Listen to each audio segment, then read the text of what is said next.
सियावर रामचंद्र की जय। श्रद्धेय मंच, सभी संत एवं ऋषिगण, यहाँ उपस्थित और विश्व के कोने कोने में हम सबसे साथ जुड़े हुए सभी राम भक्त, आप सबको प्रणाम, आप सबको राम राम।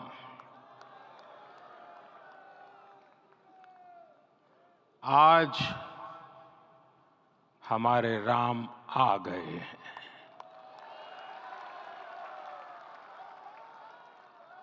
सदियों की प्रतीक्षा के बाद हमारे राम आ गए हैं।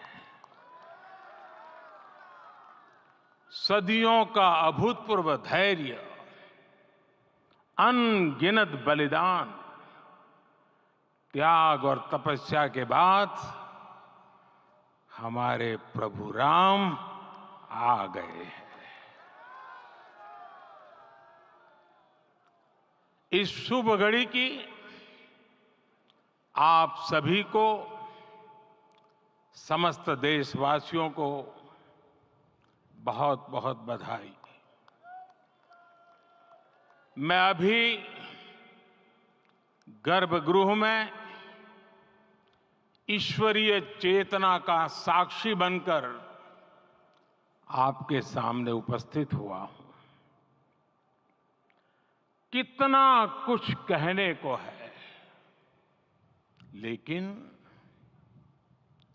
कंठ अवरुद्ध है। मेरा शरीर अभी भी स्पंदित है, चित्त अभी भी उस पल में लीन है।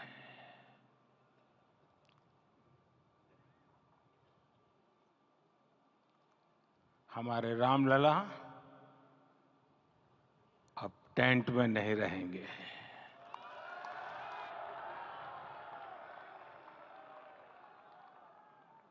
हमारे रामलला अब इस दिव्य मंदिर में रहेंगे। मेरा पक्का विश्वास है, अपार श्रद्धा है कि जो घटित हुआ है, इसकी अनुभूति देश के, विश्व के कोने कोने में राम भक्तों को हो रही होगी। ये क्षण अलौकिक है, ये पल पवित्रतम है। ये माहौल, ये वातावरण, ये ऊर्जा, ये घड़ी प्रभु श्री राम का हम सब पर आशीर्वाद है। 22 जनवरी 2024 का ये सूरज एक अद्भुत आभा लेकर आया है। 22 जनवरी 2024 ये कैलेंडर पर लिखी एक तारीख नहीं, ये एक नए काल चक्र का उद्गम है।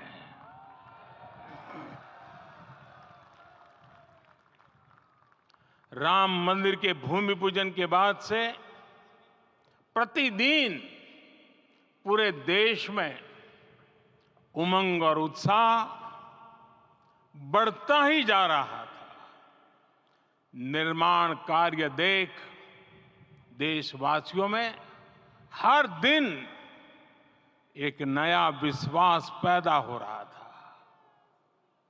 आज हमें सदियों के उस धैर्य की धरोहर मिली है।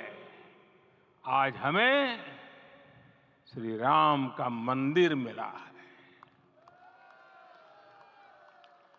गुलामी की मानसिकता को तोड़कर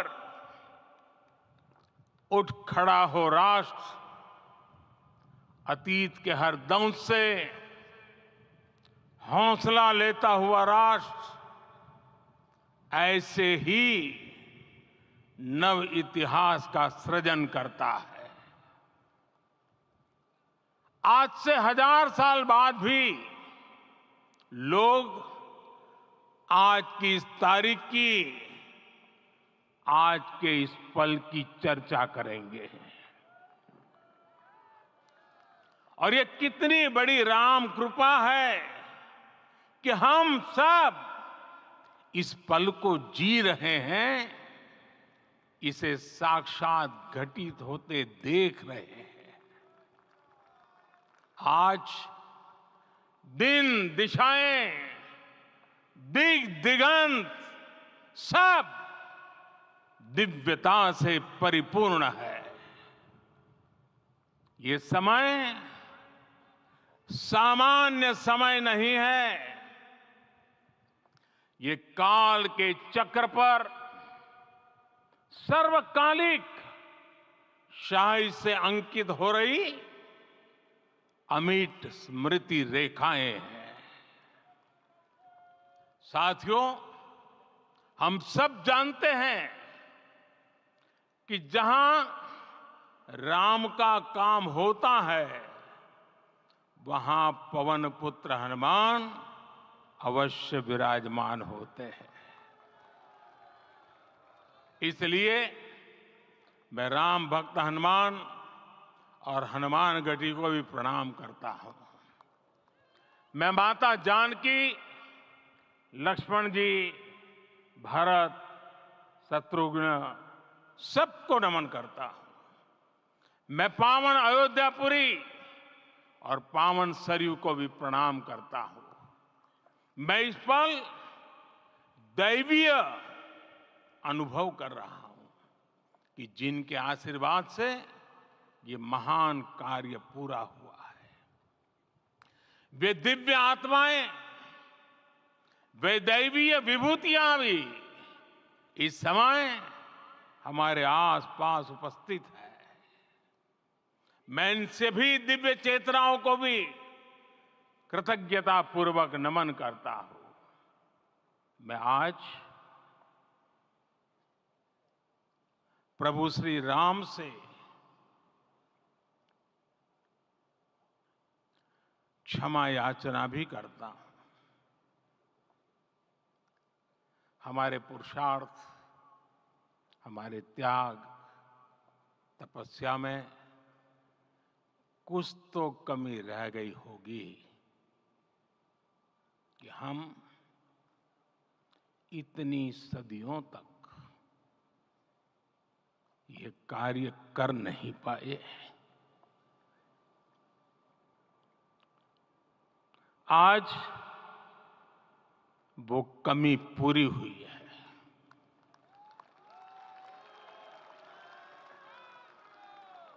मुझे विश्वास है प्रभु राम आज हमें अवश्य क्षमा करेंगे। मेरे प्यारे देशवासियों, त्रेता में राम आगमन पर पूज्य संत तुलसीदास जी ने लिखा है, प्रभु बिलो की हर से पुरबासी, जनित वियोग विपत्ति समनासी। अर्थात प्रभु का आगमन देकर ही सब अयोध्यावासी, समग्र देशवासी हर्ष से भर गए। लंबे वियोग से जो आपत्ति आई थी, उसका अंत हो गया। उस कालखंड में तो वो वियोग केवल 14 वर्षों का था। तब भी इतना असह्य था। इस युग में तो अयोध्या और देशवासियों ने सैकड़ों वर्षों का वियोग सहा है। हमारी कई कई पीढ़ियों ने वियोग सहा है। भारत के तो संविधान में उसकी पहली प्रति में भगवान राम विराजमान है। संविधान के अस्तित्व में आने के बाद भी दशकों तक प्रभु श्री राम के अस्तित्व को लेकर कानूनी लड़ाई चली। मैं आभार व्यक्त करूंगा भारत की न्यायपालिका का, जिसने न्याय की लाज रख ली।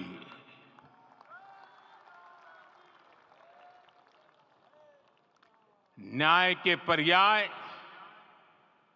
प्रभु राम का मंदिर भी न्यायबद्ध तरीके से ही बना। साथियों, आज गांव-गांव में एक साथ कीर्तन संकीर्तन हो रहे हैं। आज मंदिरों में उत्सव हो रहे हैं, स्वच्छता अभियान चलाए जा रहे हैं। पूरा देश आज दीपावली मना रहा है। आज शाम घर घर राम ज्योति प्रज्वलित करने की तैयारी है। कल मैं श्री राम के आशीर्वाद से धनुषकोडी में राम सेतु के आरंभ बिंदु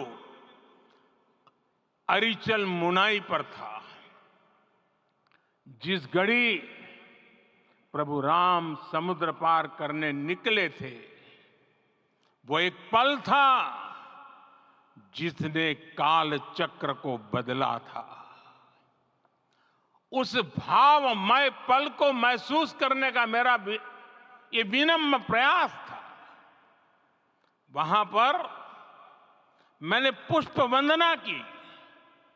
वहां मेरे भीतर एक विश्वास जगा कि जैसे उस समय काल चक्र बदला था, उसी तरह अब काल चक्र फिर बदलेगा और शुभ दिशा में बढ़ेगा।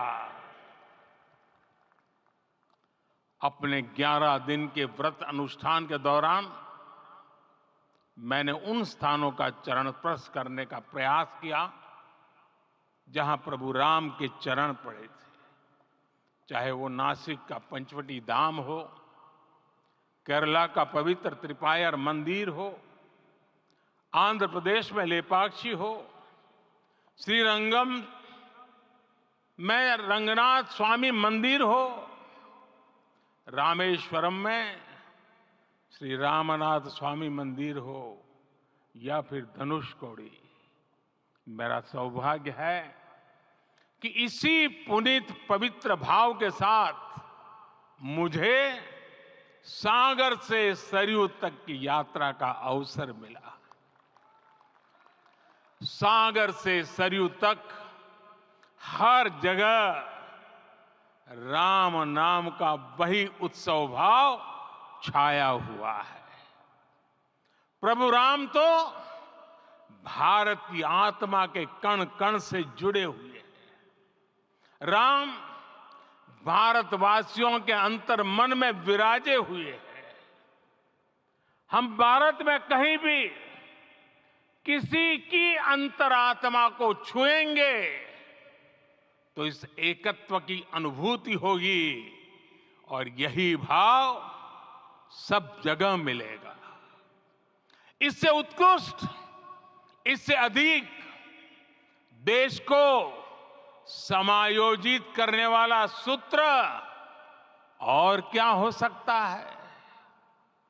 मेरे प्यारे देशवासियों, मुझे देश के कोने कोने में अलग अलग भाषाओं में रामायण सुनने का अवसर मिला है, लेकिन विशेषकर पिछले 11 दिनों में रामायण अलग अलग भाषा में अलग राज्यों से मुझे विशेष रूप से सुनने का मौका मिला। राम को परिभाषित करते हुए ऋषियों ने कहा है, रमन्ते यस्मिन् इति रामः, अर्थात जिसमें रम जाए वही राम है। राम लोक की स्मृतियों में, पर्वत से लेकर परंपराओं में सर्वत्र समाये हुए हैं। हर युग में लोगों ने राम को जिया है। हर युग में लोगों ने अपने अपने शब्दों में अपनी अपनी तरह से राम को अभिव्यक्त किया है। और ये राम रस जीवन प्रवाह की तरह निरंतर बहता रहता है। प्राचीन काल से भारत के हर कोने के लोग राम रस का आचमन करते रहे हैं। राम कथा असीम है और रामायण भी अनंत है। राम के आदर्श, राम के मूल्य, राम की शिक्षाएं सब जगह एक समान है। प्रिय देशवासियों, आज इस ऐतिहासिक समय में देश उन व्यक्तित्वों को भी याद कर रहा है जिनके कार्य और समर्पण की वजह से आज हम ये शुभ दिन देख रहे हैं। राम के इस काम में कितने ही लोगों ने त्याग और तपस्या की पराकाष्ठा करके दिखाई है। उन अनगिनत राम भक्तों के, उन अनगिनत कार सेवकों के और उन अनगिनत संत महात्माओं के हम सब ऋणी हैं। साथियों, आज का ये अवसर उत्सवता का क्षण तो है ही, लेकिन इसके साथ ही यह क्षण भारतीय समाज की परिपक्वता के बोध का भी क्षण है। हमारे लिए ये अवसर सिर्फ विजय का नहीं, विनय का भी है। दुनिया का इतिहास साक्षी है कि कई राष्ट्र अपने ही इतिहास में उलझ जाते हैं। ऐसे देशों ने जब भी अपने इतिहास की उलझी हुई गांठों को खोलने का प्रयास किया, उन्हें सफलता पाने में बहुत कठिनाई आई, बल्कि कई बार तो पहले से ज्यादा मुश्किल परिस्थितियां बन गई। लेकिन हमारे देश ने इतिहास की इस गांठ को जिस गंभीरता और भावुकता के साथ खोला है, वो ये बताती है कि हमारा भविष्य हमारे अतीत से बहुत सुंदर होने जा रहा है। वो भी एक समय था जब कुछ लोग कहते थे कि राम मंदिर बना तो आग लग जाएगी। ऐसे लोग भारत के सामाजिक भाव की पवित्रता को नहीं जान पाए। रामलला के इस मंदिर का निर्माण भारतीय समाज के शांति, धैर्य, आपसी सद्भाव और समन्वय का भी प्रतीक है। हम देख रहे हैं ये निर्माण किसी आग को नहीं, बल्कि ऊर्जा को जन्म दे रहा है। राम मंदिर समाज के हर वर्ग को एक उज्जवल भविष्य के पथ पर बढ़ने की प्रेरणा लेकर आया है। मैं आज उन लोगों से आह्वान करूंगा, आइए आप महसूस कीजिए, अपनी सोच पर पुनर्विचार कीजिए। राम आग नहीं है, राम ऊर्जा है। राम विवाद नहीं, राम समाधान है। राम सिर्फ हमारे नहीं है, राम तो सबके हैं। राम वर्तमान नहीं, सिर्फ वर्तमान ही नहीं, राम अनंत काल है। साथियों, आज जिस तरह राम मंदिर प्राण प्रतिष्ठा के इस आयोजन से पूरा विश्व जुड़ा हुआ है, उसमें राम की सर्वव्यापकता के दर्शन हो रहे हैं। जैसा उत्सव भारत में है, वैसा ही अनेक देशों में है। आज अयोध्या का यह उत्सव रामायण की उन वैश्विक परंपराओं का भी उत्सव बना है। रामलला की ये प्रतिष्ठा वसुधैव कुटुंबकम के विचार की भी प्रतिष्ठा है। साथियों, आज अयोध्या में केवल श्री राम के विग्रह रूप की प्राण प्रतिष्ठा नहीं हुई है, ये श्री राम के रूप में साक्षात भारतीय संस्कृति के प्रति अटूट विश्वास की भी प्राण प्रतिष्ठा है। ये साक्षात मानवीय मूल्यों और सर्वोच्च आदर्शों की भी प्राण प्रतिष्ठा है।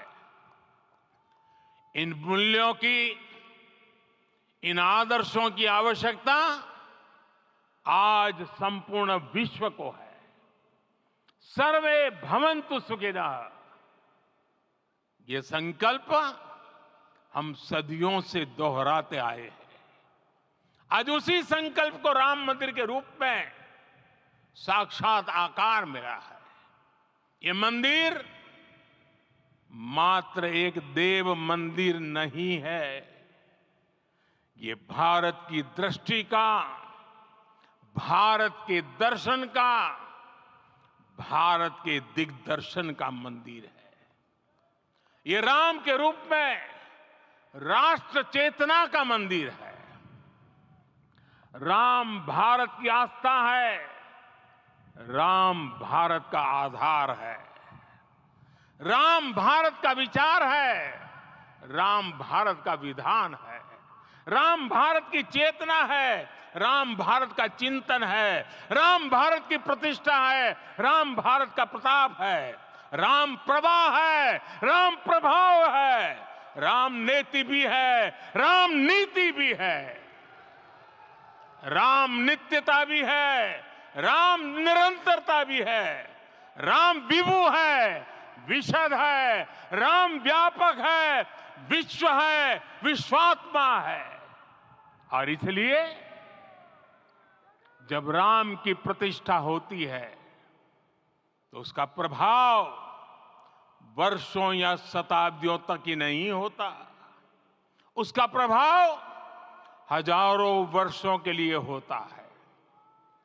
महर्षि वाल्मीकि ने कहा है, राज्यम 10 सहस्त्राणि प्राप्य वर्षाणि राघवः, अर्थात राम 10,000 वर्षों के लिए राज्य पर प्रतिष्ठित हुए, यानी हजारों वर्षों के लिए राम राज्य स्थापित हुआ। जब त्रेता में राम आए थे तब हजारों वर्षों के लिए राम राज्य की स्थापना हुई थी। हजारों वर्षों तक राम विश्व पथ प्रदर्शन करते रहे थे। और इसलिए मेरे प्यारे देशवासियों, आज अयोध्या भूमि हम सभी से, प्रत्येक राम भक्त से, प्रत्येक भारतीय से कुछ सवाल कर रही है। श्री राम का भव्य मंदिर तो बन गया, अब आगे क्या? सदियों का इंतजार तो खत्म हो गया, अब आगे क्या? आज के इस अवसर पर जो दैवीय आत्माएं हमें आशीर्वाद देने के लिए उपस्थित हुई हैं, हमें देख रही हैं, उन्हें क्या हम ऐसे ही विदा करेंगे? नहीं, कदापि नहीं। आज मैं पूरे पवित्र मन से महसूस कर रहा हूं कि काल चक्र बदल रहा है। ये सुखद संयोग है कि हमारी पीढ़ी को एक कालजयी पथ के शिल्पकार के रूप में चुना गया है। 1000 वर्ष बाद की पीढ़ी राष्ट्र निर्माण के हमारे आज के कार्यों को याद करेगी। इसलिए मैं कहता हूं, यही समय है, सही समय है। हमें आज से, इस पवित्र समय से अगले 1000 साल के भारत की नींव रखनी है। मंदिर निर्माण से आगे बढ़कर अब हमें सभी देशवासी यहीं इस पल से समर्थ, सक्षम, भव्य, दिव्य भारत के निर्माण की सौगंध लेते हैं।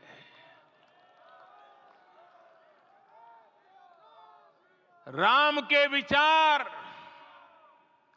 मानस के साथ ही जनमानस में भी हो, यही राष्ट्र निर्माण की सीढ़ी है। साथियों, आज के युग की मांग है कि हमें अपने अंतःकरण को विस्तार देना होगा। हमारी चेतना का विस्तार देव से देश तक, राम से राष्ट्र तक होना चाहिए। हनुमान जी की भक्ति, हनुमान जी की सेवा, हनुमान जी का समर्पण, ये ऐसे गुण हैं जिन्हें हमें बाहर नहीं खोजना पड़ता। प्रत्येक भारतीय में भक्ति, सेवा और समर्पण के भाव समर्थ, सक्षम, भव्य, दिव्य भारत का आधार बनेंगे। और यही तो है देव से देश और राम से राष्ट्र की चेतना का विस्तार। दूर सुदूर जंगल में, कुटिया में जीवन गुजारने वाली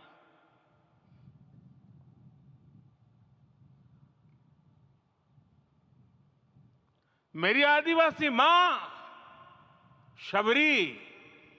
शबरी का ध्यान आते ही अप्रतिम विश्वास जागृत होता है। मां शबरी तो कब से कहती थी, राम आएंगे।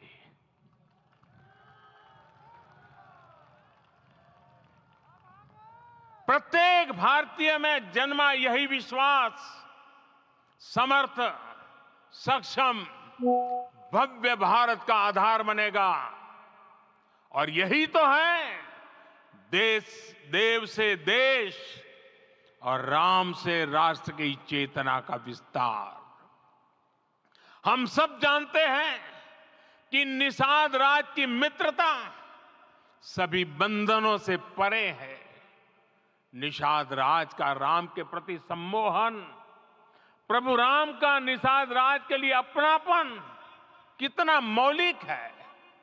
सब अपने हैं, सभी समान है। प्रत्येक भारतीय में अपनत्व की, बंधुत्व की ये भावना समर्थ, सक्षम, भव्य, दिव्य भारत का आधार बनेगी। और यही तो है देव से देश और राम से राष्ट्र की चेतना का विस्तार। साथियों, आज देश में निराशा के लिए रत्ती भर भी स्थान नहीं है। मैं तो बहुत सामान्य हूं, मैं तो बहुत छोटा हूं। अगर कोई ये सोचता है तो उसे गिलहरी के योगदान को याद करना चाहिए।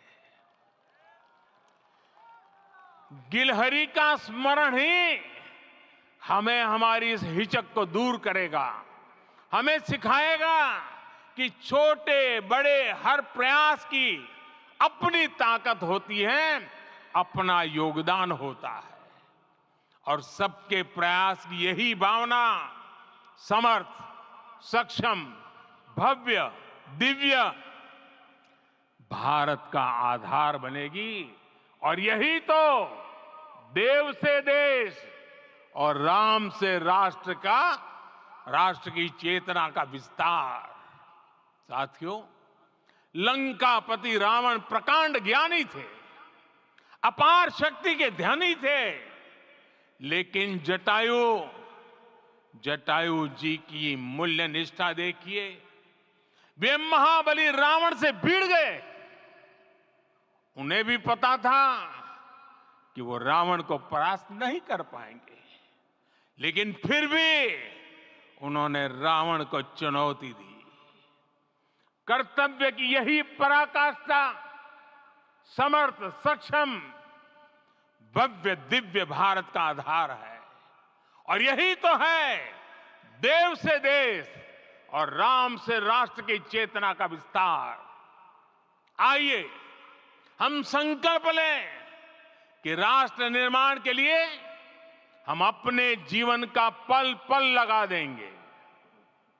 राम काज से राष्ट्र काज, समय का पल पल, शरीर का कण कण राम समर्पण को राष्ट्र समर्पण के ध्येय से जोड़ देंगे। मेरे देशवासियों, प्रभु श्री राम की हमारी पूजा विशेष होनी चाहिए। ये पूजा स्व से ऊपर उठ करके समष्टि के लिए होनी चाहिए। ये पूजा अहम से उठकर वयम के लिए होनी चाहिए। प्रभु को जो भोग चढ़ेगा वो विकसित भारत के लिए हमारे परिश्रम की पराकाष्ठा का प्रसाद भी होगा। हमें नित्य पराक्रम, पुरुषार्थ, समर्पण का प्रसाद प्रभु राम को चढ़ाना होगा। इनसे नित्य प्रभु राम की पूजा करनी होगी, तब हम भारत को वैभवशाली और विकसित बना पाएंगे। मेरे प्यारे देशवासियों, ये भारत के विकास का अमृत काल है। आज भारत युवा शक्ति की पूंजी से भरा हुआ है, ऊर्जा से भरा हुआ है। ऐसी सकारात्मक परिस्थितियां फिर न जाने कितने समय बाद बनेगी। हमें अब चूकना नहीं है, हमें अब बैठना नहीं है। मैं अपने देश के युवाओं से कहूंगा, आपके सामने हजारों वर्ष की परंपरा की प्रेरणा है। आप भारत की उस पीढ़ी का प्रतिनिधित्व करते हैं जो चांद पर तिरंगा लहरा रही है। वो 15 लाख किलोमीटर की यात्रा करके सूर्य के पास जाकर मिशन आदित्य को सफल बना रही है। जो आसमान में तेजस और सागर में विक्रांत का परचम लहरा रही है। अपनी विरासत पर गर्व करते हुए आपको भारत का नव प्रभात लिखना है। परंपरा की पवित्रता और आधुनिकता की अनंतता, दोनों ही पथ पर चलते हुए भारत समृद्धि के लक्ष्य तक पहुंचेगा। मेरे साथियों, आने वाला समय अब सफलता का है। आने वाला समय अब सिद्धि का है।